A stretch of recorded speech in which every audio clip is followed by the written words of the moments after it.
Bannaye musiibye mutya mugamba mutya? Tuli ku lunaku lwaffe olw'ekkumi tusoma lubereberye 10 olwaleero. Atannatuuka muyite omugambe jjangu owulirize ekigambo. Ssaawa ya kusoma Bayibuli kugyetegerera kugyemanyira. Baŋŋambye takyakolerako ddala. Kati tugenda kutandika olubereberye. Bw'oba tonna subscribinga mikwano tugende mu maaso. Alina ekibuuzo kiteeka mu comment section, ate naffe tugenda kubeera n'ebibuuzo ng'essuula bwe tumala ogisoma tugenda kubeera n'ebibuuzo tugenda bipositinganga kuno tubyataakinge ku vidiyo zino zennyini. Olubereberye 10 essuula esooka. Kuno kwe kuzaala kw'abaana ba Nuuwa, Seemu, Kaamu ne Yaafeesi. Abaana be baazaalirwa amataba nga gamaze okubaawo. Olwokubiri, abaana ba Yaafeesi, Gomeeri ne Magogu ne Madayi ne Yiveni ne Tubali ne Maseki ne Tirasi. Olwokusatu, n'abaana ba Gomeri, Asukenaazi ne Lifasi ne Tugaluma. Olunyiriri olwokuna, n'abaana ba Yavani, Erisa ne Talusiisi, Kittimu ne Dudaniimu. Olwokutaano, abo be baagabirwa ebizinga eby'amawanga mu nsi zaabwe. Buli muntu ng'olulimi lwe bwe lwali, ng'ebika byabwe bwe byali mu mawanga gaabwe.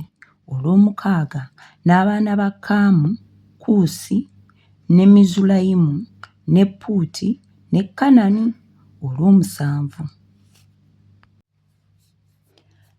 n'abaana ba Kuusi, Seba ne Kavira ne Sabuta ne Lama ne Sabuteeka. N'abaana ba Lama, Seba ne Didayi. Olw'omunaana, Kuusi n'azaala Nimuloodi n'atannula okuba ow'amaanyi mu nsi. Olw'omwenda, yali muyizzi w'amaanyi mu maaso ga Mukama.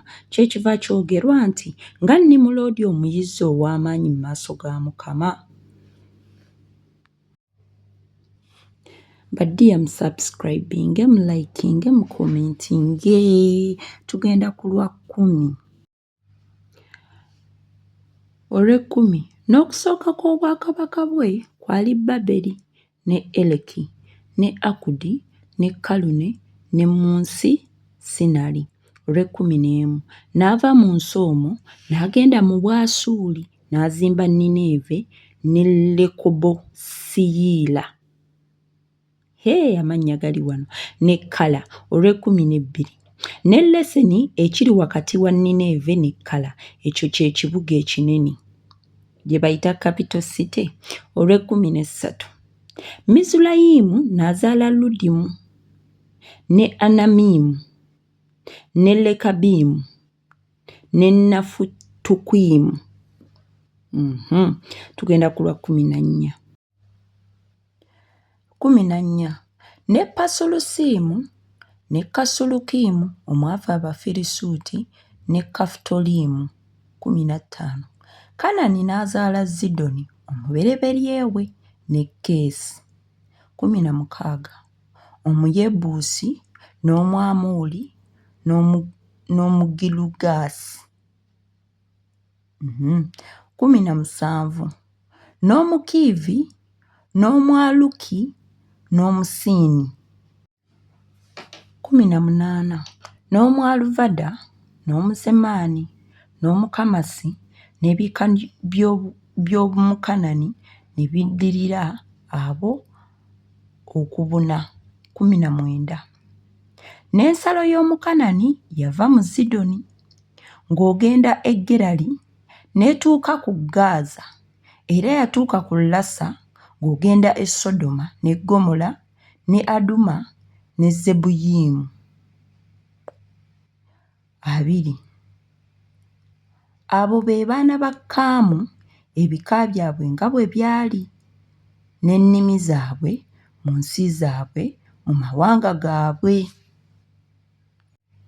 21, era ne Seemu jjajja w'abaana bonna aba Eberi, muganda wa Yaafeesi omukulu, naye yazaalirwa abaana.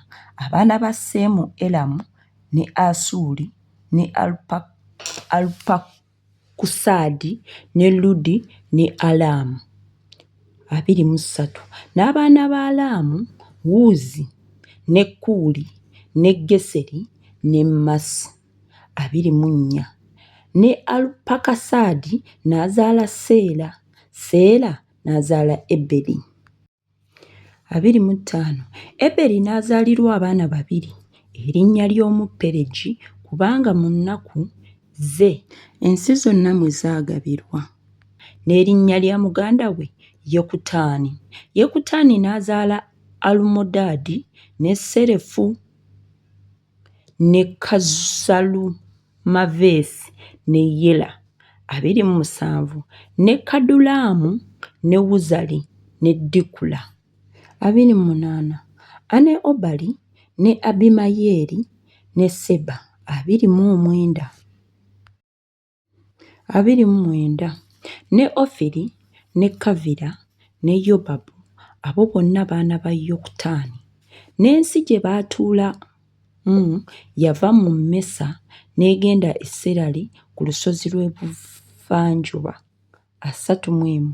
Abo be baana ba Seemu, ebika byabwe nga bwe byali, n'ennimi zaabwe mu nsi zaabwe, n'amawanga gaabwe nga bwe gaali. 32.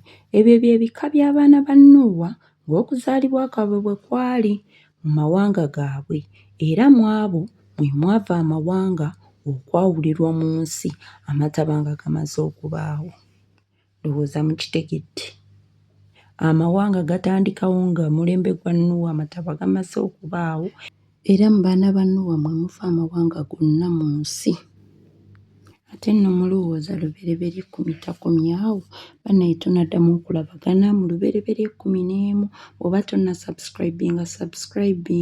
Ttiimu Kusoma Kigambo 2025 yeffe tugenda kukisoma ppaka. Subscribe, like and share.